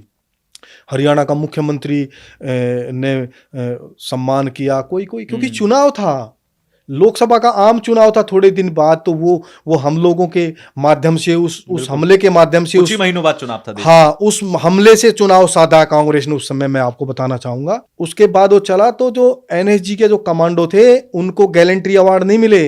जिन लोगों ने उस हमले के अंदर शामिल नहीं है, जो हिस्सा नहीं थे हमले का, उन लोगों को जो है ना गैलेंट्री अवार्ड मिले। अनेकों ऐसी फोर्सें शामिल हुई जिनने वहां कोई काम नहीं किया, उनको गैलेंट्री अवार्ड उन लोगों को मिले। चलो, बहुत अच्छी बात है। बट मैं ये पूछना चाहता हूं, आप लोग जिन्होंने पूरी जंग को जीता, आप लोगों को कोई अवार्ड नहीं दिया गया? कोई अवार्ड नहीं दिया गया। वो जब न्यूज में चला मामला, जब वो उस समय था, एक साथ सबके नाम भेजे, तो जो एनएसजी के कमांडो 7 बंदे ताज होटल के अंदर डिसेबल हुए, कोई गैलेंट्री अवार्ड नहीं दिया। 2 बंदे नरीमन हाउस के अंदर डिसेबल हुए, जिनको गोलियां लगी, जिन्होंने आतंकवादियों को मारा, उनको कोई गैलेंट्री अवार्ड नहीं मिला। और दूसरी तरफ करकरे कामटे, जिनके पास हथियार भी नहीं थे, जो ऑपरेशन का हिस्सा भी नहीं थे, जिन्होंने गोली भी नहीं चलाई, लड़ाई लड़ी उनको अशोक चक्कर दिए गए। दुख होता है जब ऐसी घटनाएं मिली। और जब वो जो चला, वो जो न्यूज ने चलाया, मैं सैल्यूट करता हूं, कई सारे चैनलों ने चलाया, सहारा न्यूज में भी चला, देशभक्तों का दर्द, एनएसजी के कमांडो मांग रहे इंसाफ। और वो कहानी जब चलाई, कह नहीं मिली, तो जो लोग नौकरी कर रहे थे एनएसजी कमांडो, उन लोगों को जो है ना, किसी को मेडिकल बोर्ड आउट कर दिया। मेरे जैसे को 14 साल की नौकरी थी मेरी, 14 साल 3 महीने 10 दिन, 15 साल के अंदर जवान पेंशन आता, मुझे जबरदस्ती पेंशन भेज दिया। जिस दिन मैं लड़ने गया था, मेरा 2 दिन का बेटा था, छोटी सी बेटी थी, गरीब किसान का बेटा हूँ, मजदूर का बेटा हूँ। किस तरीके से मैंने अपना इलाज कराया, किस तरीके से जो है ना मैंने अपना समय बीता। और दूसरी तरफ कसाब चिकन बिरयानी खा रहा था, कसाब के ऊपर 54 करोड़ रुपए इन लोगों ने खर्चे। और उस गैलेंट्री अवार्ड के लिए इन्होंने फिर नाम भेजे, तो कहने लगे आप लोगों को रक्षा मंत्रालय से मेडल मिलेंगे, नहीं मिले। और जब समय हुआ तो उसके बाद कहने लगे कि आप लोगों का केस तो समय टाइम बाउंड हो गया, इसलिए हम आप लोगों को गैलेंट्री अवार्ड नहीं देने चाह रहे। मैं आपके चैनल के माध्यम से पूछना चाह रहा हूँ, क्या वो हमला आज भी, अगर वो आज भी कोई टाइम बाउंड है? अरे जो ऐसा हमला जिन लोगों ने लड़ा, मैं नहीं कहता मैं, हम सब लोगों को, जो बंदों ने, जिसको जो ताज होटल के अंदर 7 बंदे जो कमांडो लड़े, जिनको गोलियां लगी, क्या वो गैलेंट्री अवार्ड के हकदार है? नहीं है। मैं पूछना चाहता हूं, क्या जो नरीमन हाउस में घुस के जिन्होंने अगर गोलियां आपकी खाई, जरूरत ही नहीं थी तो आपको बुलाया ही नहीं जाता, क्योंकि एनएसजी को सिर्फ तब बुलाया जाता है जब मैं ये नहीं कह रहा कि कोई एजेंसी कम है कि कोई एजेंसी ज्यादा है, लेकिन आपकी अपनी स्पेशलाइजेशन है और आप लोगों ने तो जंग को फाइनल किया, रिजल्ट पर लेकर आया, आतंकवादियों को मार के गिराया। इतनी भ्रष्ट सरकार, इतना भ्रष्टाचार, जी। एक बंदे ने फायर कर दिया, बताएं, एक गोली चला दी छत्रपति शिवाजी टर्मिनल पे, एक गोली चला दी जी। उसको रेल मंत्री 10 लाख रुपए दे रहा, तुक्का राम जी ने एक गोली चला दी और आतंकवादी इसकी एक गोली से डर के भागे रहे। वो आतंकवादी जिन्होंने पकड़ा गया उनकी वजह से, जिन्होंने नरीमन नहीं, वो उनकी रणनीति का हिस्सा था। रेलवे स्टेशन पर गोली चलानी है, इस रेस्टोरेंट में गोली चलानी है, इस हॉस्पिटल में गोली चलानी है, बिल्कुल स्ट्रेटजी के साथ आए थे वो स्ट्रेटजी के हिसाब से काम चल रही थी। एक गोली चलने से आतंकवादी नहीं भागने थे। अगर वो भागने वाले आतंकवादी होते तो नरीम कमांडो वापिस नहीं भागते ताज होटल से। मरीन कमांडोज 80 नहीं कर पाए थे। हाँ, लड़ने से मना नहीं करती वहां की पुलिस, वहां की कमांडो, लोकल आर्मी, अखबारों में छपा है, मुकाबले से कर दिया इनकार। उन सब लोगों को गैलेंट्री अवार्ड दिए, पुलिस वालों को 40 को गैलेंट्री अवार्ड दिए। अरे देश का सबसे बड़ा अवार्ड अशोक चक्कर, कर करे, जिसके पास हथियार भी नहीं था, जिसने गोली नहीं चलाई, कामटे, उसकी घरवाली, मेरा घरवाला भी, उसको अशोक चक्कर, उनका ड्राइवर उसको अशोक चक्कर, एक और को अशोक चक्कर। और जब पुलिस ने उनको घेर कर मारा, अंधाधुंध वहां नरीमन मंडराई, उधर जब गाड़ी आई, उस गाड़ी को जो छीन के लेके आए थे, उस गाड़ी के ऊपर सैकड़ों पुलिस वालों ने फायरिंग किया। मुझे नहीं लगता कि उन्होंने कम से कम भी 10,000 गोली चलाई होंगी वहां पे, अगर आप निकालोगे तो। उस गाड़ी को जो छल्ली कर दिया, वो आतंकवादी छल्ली हो गए, उनके हाथ काम करना शुरू हो गए, एक अंदर मर गया, एक बाहर गिर के भाग गया जी। तो यार ये कह रहे कि ये लाठी के जोर पर, लाठी वाले ने पकड़ लिया उसको, जिसको अशोक चक्कर दिया उसके पास हथियार नहीं था, उसने तो डंडे से मार दिया उन्होंने। अरे गैलेंट्री अवार्ड देने का भी कोई क्राइटेरिया होना चाहिए, कोई मामला होना चाहिए, किसने क्या किया, किसका क्या रणभूमिका हुई है। मरे हुए को लाठी मारने से अगर गैलेंट्री अवार्ड मिल रहे हैं, ऐसी कांग्रेस सरकार थी, ऐसी भ्रष्ट सरकार थी। मैं ही नहीं, फायरचंद को बीच में नौकरी छोड़नी पड़ी, राजवीर लांबा को फिजिकल कैजुअलिटी कर दिया, पागल हो गया वो बंदा, उसको बीच में नौकरी से छोड़ना पड़ा, अगला प्रमोशन नहीं मिला उसको नायब सूबेदार के बाद में। अनेकों ऐसे साथी हैं। मेरा एक साथी आज भी दर दर की ठोकरें खा रहे हैं। मुझे 14 साल में आउट कर दिया, उससे पहले मुझे भी फिजिकल कैजुअलिटी घोषित करने की कोशिश की कांग्रेस ने। अरे वो कमांडो जो देश के लिए काम करे, उनको आप डरा रहे हो, उनको निकाल रहे हो। 14 महीने तक मैं भी घुट घुट के जीवन जीता रहा, अपने परिवार को इसलिए बचाता रहा, कांग्रेस कुछ भी करा सकती है, चुप रहा। 14 महीने बाद जब कसाब को जिस दिन फांसी तोड़ा, उस दिन मैं मीडिया में आया, मैंने कहा अब मैं 14 महीने से रोटी के लिए मोहताज हूं, छोटे छोटे बच्चे हैं, मैं गरीब किसान का बेटा हूं, दूध बेच के गुजारा कर रहा हूं। मीडिया मेरे घर तक पहुंच गई और कसाब के ऊपर इन्होंने 54 करोड़ रुपए खर्चे। मुझे दर्द हुआ, मुझे रुका नहीं गया कि आतंकवादी पर 54 करोड़ रुपए खर्च रहे हो आप। एक होटल को $1 मिलियन, पता नहीं कितना पैसा मिला ताज होटल को, उसकी मरम्मत के लिए उसका इतना इंश्योरेंस था। बिल्कुल। और मुझे मेरा जो पैसा जमा था, जो पाई मैंने अपनी तनख्वाह से कटवा के जमा कर रखी थी, जो मैंने छुट्टी का पैसा जो जमा कर रखा है, मेरी जो बची हुई तनख्वाह थी, जैसे पिछले महीने की मैंने तनख्वाह ले ली, अगले महीने की 15 तारीख को मैं मेडिकल आउट हुआ, वो 15 तारीख वो भी मेरी तनख्वाह तक नहीं दी जा रही थी। और मैंने कोई दरवाजा ऐसा नहीं छोड़ा जिसके पास नहीं गया हूं। मैं सोनिया गांधी से भी मिला, मैं आपके चैनल के माध्यम से कहता हूं, पता है उनको, पता नहीं कई मीटिंग, भूपेंद्र हुड्डा ने मेरे साथ मीटिंग करी। जब मैंने भूपेंद्र हुड्डा को बताया कि मुझे मेरा पैसा, मेरी पेंशन दिला दो, मैं तो उसी दिन चुप बैठ जाऊंगा, मुझे कुछ नहीं चाहिए जी। मैं तो अपनी बात कह रहा हूं, मुझे जिस दिन मेरी पेंशन मिलेगी। तो इतनी ये देशभक्ति थी कांग्रेस की। ऐसे लोग उस समय बैठे हुए थे। और उस हमले की वजह से मैं और बात बताना चाह रहा हूं, उस समय के मुख्यमंत्री को कुर्सी से उतारना पड़ा इन्होंने, उस समय के गृह मंत्री ने इस्तीफा देना पड़ा, अगर इसका ज्यादा खुलासा ना हो तो। इसका तो हर आदमी खुलासा कर रहा है। ऐसी भ्रष्ट सरकार उस समय थी। और जो लोग यहाँ पे 10 जनपद के ऊपर काम कर रहे थे, जो यहाँ जो हमले में मुंबई पहुंचे नहीं है, उन लोगों को भी जो है ना गैलेंट्री अवार्ड मिले। तो दुख होता है, दर्द होता है। तब जो ना कमांडो सुरेंद्र सिंह ने कांग्रेस के खिलाफ मोर्चा खोला और जब बताया तो सारी चीजें आई, तो कांग्रेस का जो उस समय का सूचना एंड प्रसारण मंत्री मनीष तिवारी जो अभी माननीय सांसद हैं, उन्होंने मेरी चलती हुई प्रेस कॉन्फ्रेंस के अंदर आके बोला था हम जो ना कमांडो के साथ है, पर हमने कमांडो को 50 लाख रुपए दे दिए और 25,000 रुपए इसको पेंशन दे रहे हैं। मुझे 1 रुपया नहीं मिल रहा था। मैंने मीडिया के बंधुओं को दिखाया कि मेरे खाते में 8,000 रुपए हैं और 6 महीने से 1 रुपया भी लेना देना नहीं हुआ है। तब वो बैकफुट पर जाना पड़ा, उसके पीछे लगे। देश के उस समय के डीजी एनएसजी ने बोला 26/11 का हीरो है। जब उसने बयान दिया और जब मैंने दिखाया, सब बातें हुई, तो डीजी ने जब ये बात बोली 26/11 का जो हीरो है कमांडो सुरेंद्र सिंह, उसका जो दावा वो सही है और वो उस हमले में था और उन्होंने बहुत बहादुरी के साथ जो ना लड़ाई थी। हमने उनको प्रशंसा पत्र दिया। हमारे हाथ में प्रशंसा पत्र था डीजी एनएसजी के पास, तो यही था मेरी एनएसजी के पास, वो मुझे दिया डीजी ने और मुझे बार बार उसने सम्मान किया। पर जो सही मायने में जो गैलेंटी अवार्ड मुझे मिलने चाहिए थे वो नहीं दिया उन्होंने। उस हीरो का जो क्लेम है वो सही है और वो मेडिकल कार्यकर्ता के तहत उसको आउट कर दिया गया। आज मुझे पता नहीं मेरा जवान, मेरा कमांडो कहाँ है और मैं तुरंत जो है ना अपने लोग भेज के उसकी सूद लूंगा। उसके बाद देश का उस समय जो गृह मंत्री था सुशील सिंह देकर के, उन्होंने कहा कि जो 26/11 का हीरो है उसका सही है क्लेम, वो मेडिकल बोर्ड आउट हो गया, वो हमारा बंदा नहीं है, वो आर्मी का बंदा है। जब उसको वेलफेयर की बात आई तो आर्मी के लिए हो गया, और जो लड़ने के लिए बात थी और जो वाहवाही की बात थी, जब गृह मंत्रालय वाहवाही ले रहा था, उसके बाद कई दिन बाद ये चलता रहा। उस समय के रक्षा मंत्री जो ना AK अंथनी जी थे, वो बाहर आए कई दिन बाद, उन्होंने बताया कि ये चीज हम उनको देंगे, हमने दिया नहीं है, हम उसको मंजूर कर रहे हैं। बिल्कुल ये चीजें प्रधानमंत्री ने मनमोहन ने बयान देना पड़ा। जब देश की जनता मेरे साथ खड़ी हुई, पूरा देश के अंदर ये मूवमेंट चला, पूरी मीडिया ने मेरा साथ दिया। प्रधानमंत्री ने ये बोला कि ऐसा इसकी हम पूरे मामले की जांच कराएंगे और उनके कोई रास्ते में अगर कोई पेंशन में कोई रोड़ा आ रहा तो कानून को हम बदलेंगे। और रोड़ा क्या था कि इन्होंने मेडिकल बोर्ड आउट कर दिया, मेडिकल पेंशन देंगे, सर्विस पेंशन नहीं देंगे। अरे 14 साल 3 महीने 15 दिन मेरी नौकरी, 10 साल के बाद सारी पेंशन लागू हो जाती है। तो मैंने कहा कि मैं दोनों पेंशन लूंगा, मैं सर्विस पेंशन भी लूंगा और मेडिकल पेंशन भी लूंगा।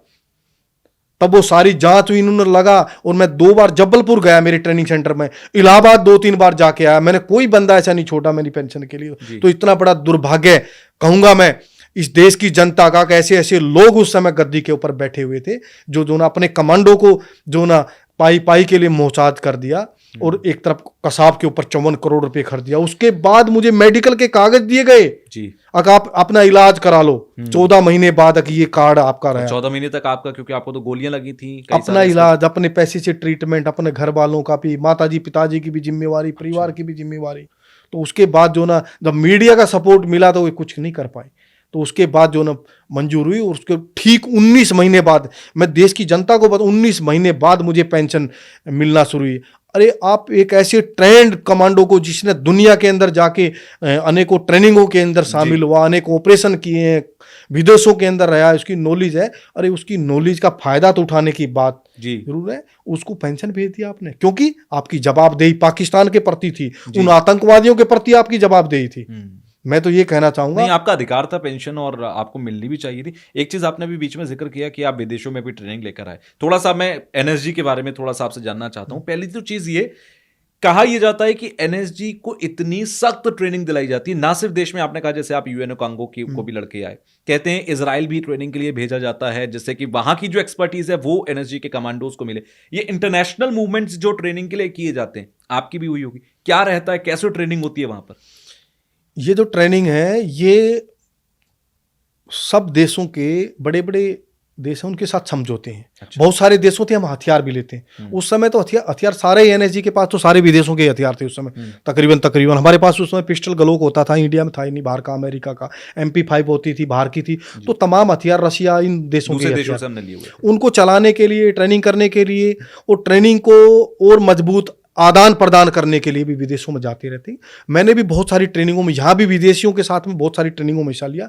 आर्मी में रहते भी बहुत सारी ट्रेनिंगों के अंदर हिस्सा लिया है और एनएसजी के अंदर भी रहते हुए बहुत सारी ट्रेनिंग में हमने हिस्सा लिया, पार्ट होता है।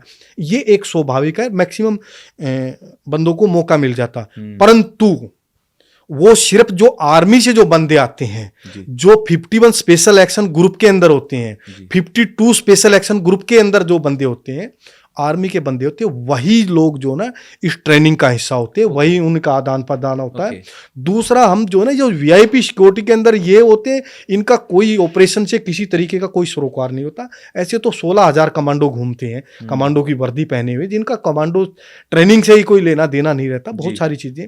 उसके बाद जो ना दूसरी तीसरी चीज जो ना, एक पीसीआईसी बनता है, इंटरनेशनल लेवल का समझौता होता है।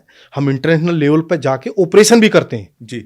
जो जहाज विदेशों में जाते हैं, जिन देशों के अंदर खतरा है, जिस एयर को जाने में दिक्कत है, चाहे वो नॉर्थ ईस्ट का एरिया है, जम्मू कश्मीर का एरिया है, तो हमारे साथी जो होते हैं वो स्काई मार्शल ड्यूटी के अंदर जाते हैं। एकमात्र स्काई मार्शल ड्यूटी, जहाज के अंदर कमांडो ऐसे ही सिविल ड्रेस के अंदर जाएगा, बैठ के आपके बीच में चढ़ेगा, उसके पास पीसीआईसी होता है, वो हर 3 महीने के बाद में बनाता है, हर कंटिन्यू 3 महीने 4 महीने में। उस हर 3 महीने 4 महीने के अंदर उसके टेस्ट होते हैं, साइकोलॉजी के टेस्ट होते हैं, और वो एक कार्ड जो होता है वो इंटरनेशनल लेवल का कार्ड होता है।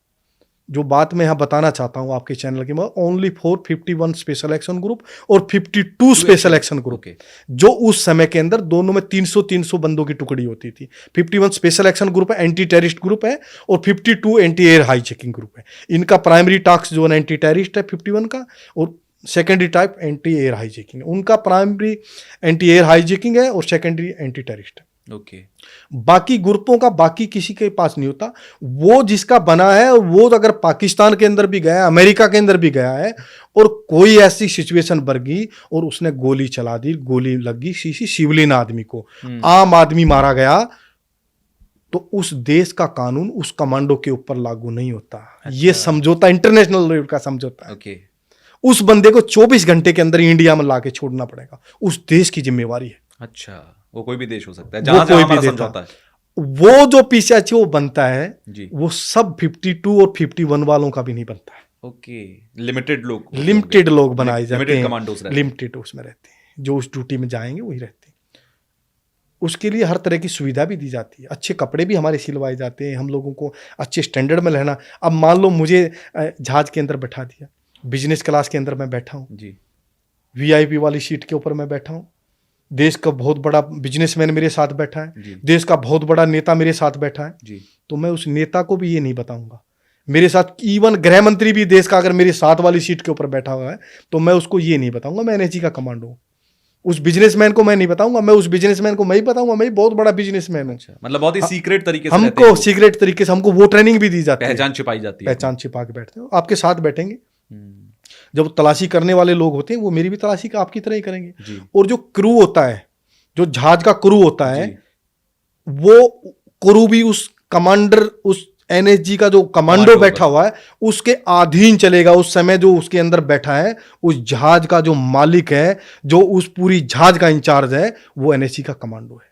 अगर बड़ा जहाज है तो उसमें 3 भी बैठे हो सकते हैं, छोटा जहाज है 2 भी बैठे हो सकते हैं, और है तो 1 भी बैठा हो सकता है। अगर 3 बैठे हैं तो एक स्लीपर होता है बंदा, जो अगर दोनों भी वो शहीद हो जाएंगे तो वो बंदा नहीं रहेगा, वो पूरे हालात देखता रहेगा, क्योंकि आतंकवादी भी स्लीपर हो सकते हैं वहां पे। बिल्कुल, इधर से आतंकवादी खड़े हुए, इधर से हमारे भी 3 बंदे खड़े हो गए, तो जो स्लीपर आतंकवादी तो हमारे बंदे को मार देंगे, उनको पता चल जाएगा। बिल्कुल, और तीनों इसी तरीके से हम बैठे होंगे कि मैं अगर पीछे गर्दन घुमाऊंगा तो पीछे वाले को मैं दिखूंगा, और तो बीच वाला पीछे वाले की तरफ घुमाएगा तो वो उसको दिखेगा, नजरी मिलाप हमारा रहेगा।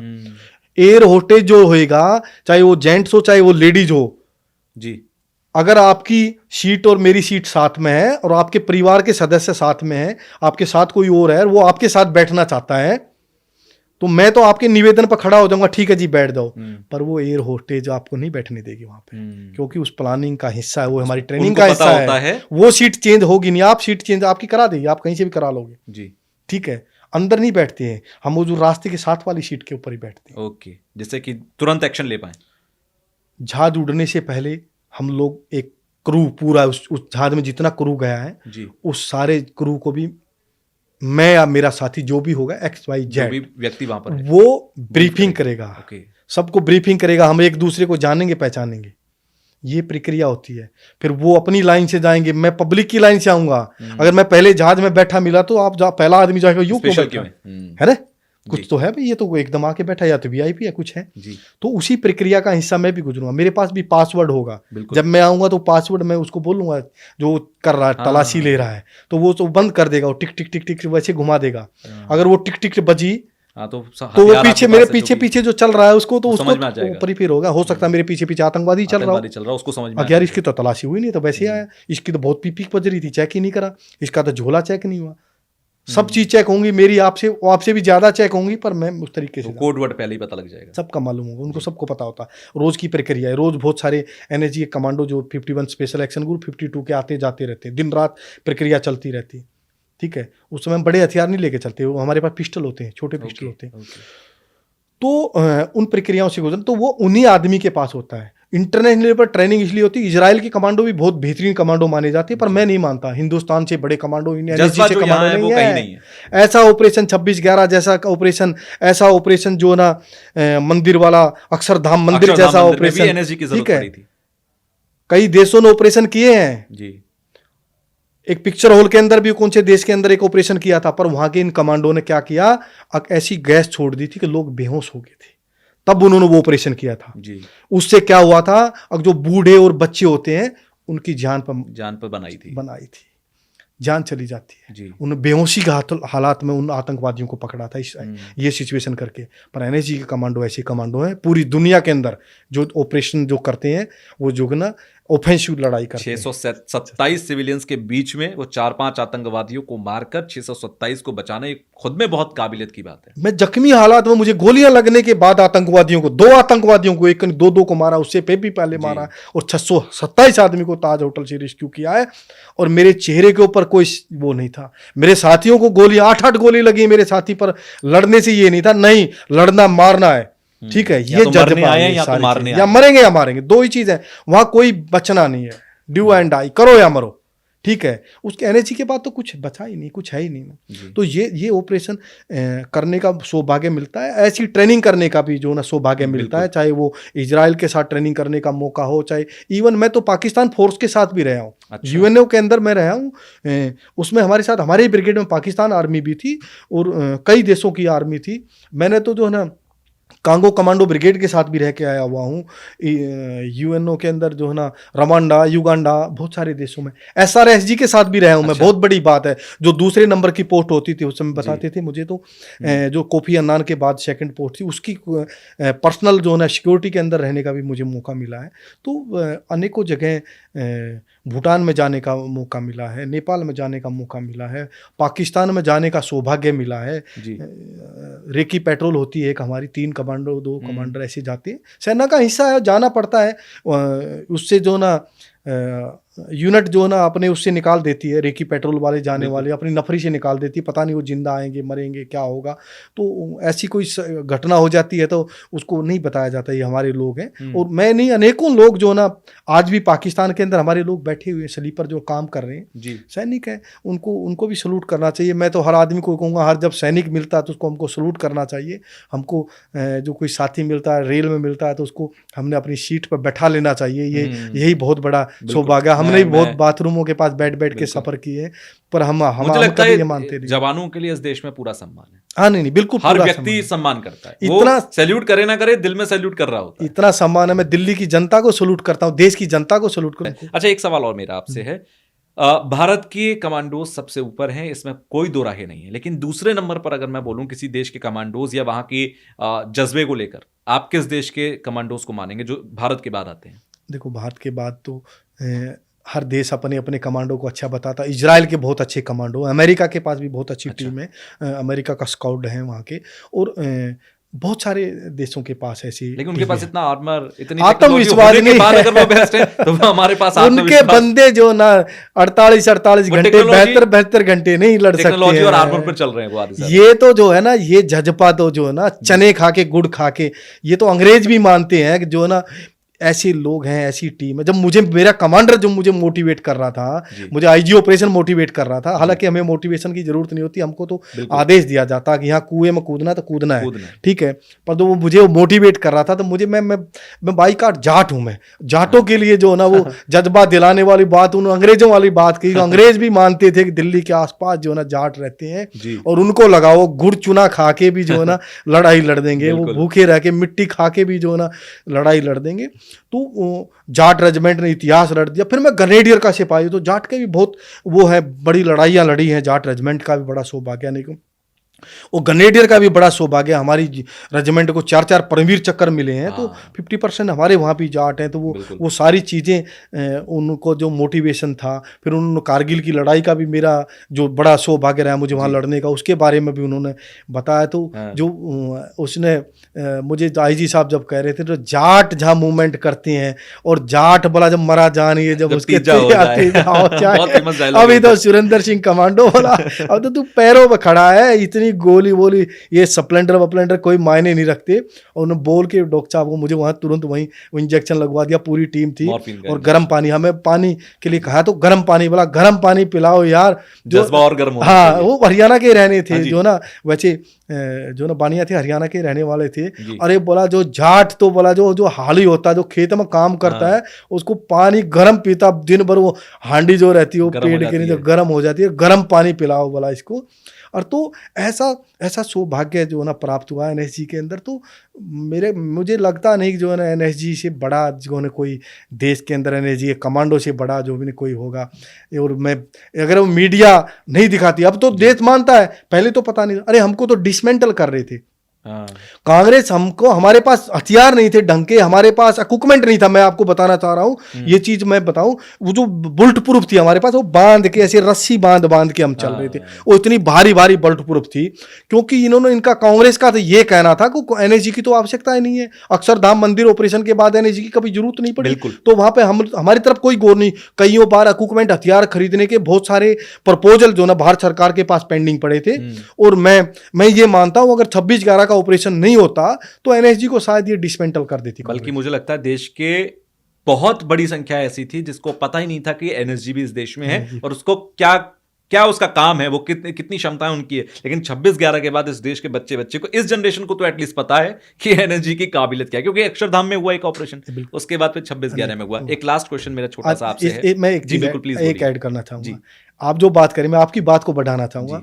जब हम किसी को बोलते थे ना नेशनल सिक्योरिटी गार्ड के, तो हमको गार्ड समझते थे लोग। जब कहीं चले गए या कोई परिचय देना, भाई मैं एनएसजी का वो हूँ commando, national security guard. NSG क्या है? National security guard. तो मतलब सही माने लोग है ना, हमको गार्ड समझते थे हम लोगों को उस ऑपरेशन से पहले। तो ये बड़ा सौभाग्य रहा उस ऑपरेशन में जो है ना लाइव दिखाने का मौका मिला।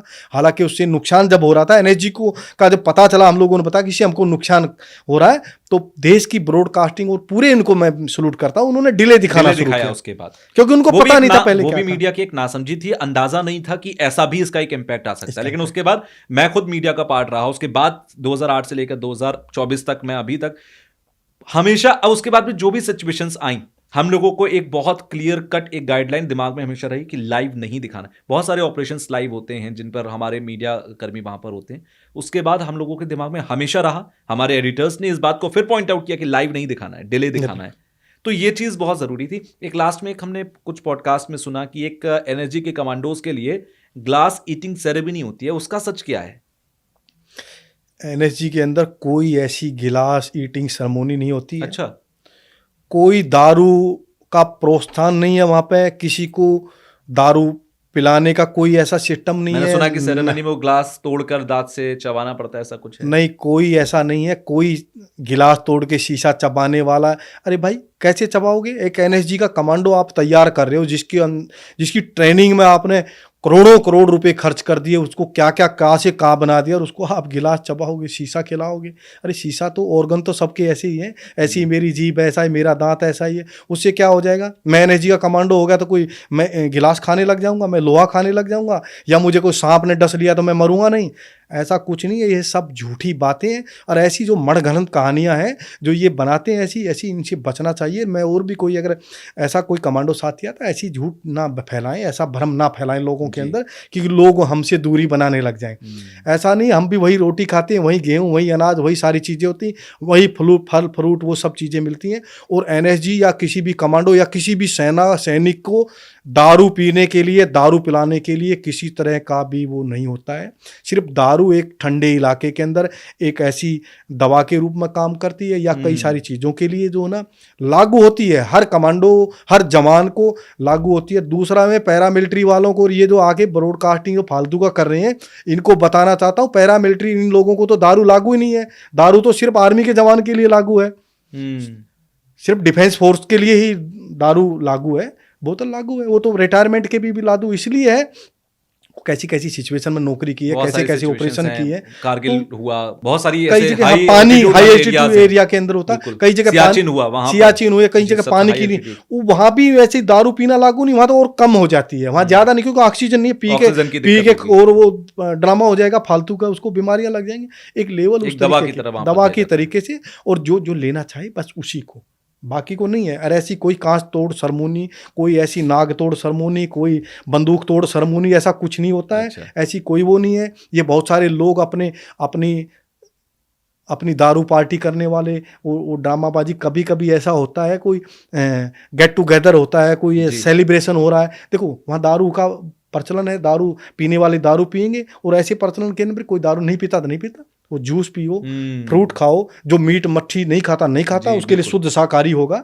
सब चीज़ें अलग अलग हैं, और ये ऐसी कोई सेरेमनी नहीं होती, और ना ही जो है ना ये सब झूठी मनगढ़ंत बातें हैं। कई सारे मैं भी देखता हूँ सर पे गिलास धर के नाच रहे, वो अलग, वो दारू पी के पार्टी में नाच रहे, वो इंजॉयमेंट है। अब वहाँ नाचने के लिए भैया हमारे पास तो हम खुद ही इंजॉयमेंट करते हैं अपनी, तो सारी चीज़ें होती हैं, ऐसा कुछ नहीं है। और जो ट्रेनिंग होती है, ट्रेनिंग के अंदर भी अपने आप को बचाते हुए बच के ट्रेनिंग करनी होती है। उसके लिए भी आजकल बहुत सारी सुविधाएं देने लगे हैं, बहुत सारा बचाव करने लगे। जो हाई रिस्क जो काम होते हैं उनमें नीचे आजकल बहुत बड़े फोम के बहुत ऊंचे गद्दे लगाने लगे हैं, क्योंकि बहुत सारे लोग रस्से से गिर के जो ना ट्रेनिंग का समय ये जोता टूट जाता ना, पीछे गिर जाता। जब चढ़ते, मान लो आप 40 फुट 30 फुट दीवार पर चढ़ रहे हैं, रस्से से चढ़ रहे हैं आप पैर लगा के, तो वो जो आखिरी पॉइंट इतना थक जाता था, आप 20-30 मूवमेंट करके आ रहे हैं, 20-30 जगह रस्सा चढ़ गया, तो आपके हाथ मसल जब आप चढ़ते तो भर जाते, तो वो ऊपर से छूट जाता था। वहां पर सबसे बड़ा हादसा होता था। उसके नीचे भी आजकल बड़े गद्दे लगाते हैं, तो गिर जाता है तो आदमी को चोट ना लगे। क्योंकि ऐसी नहीं है कि अपने ही कमांडो को मारना चाहते हैं ट्रेनिंग के अंदर ही, अपने कमांडो कहीं गिलास चावल और उसको खा जाए, अरे भाई पेट में छोटी पथरी हो जाती तो वो भी झेलना मुश्किल हो जाता है। तो ये नहीं है।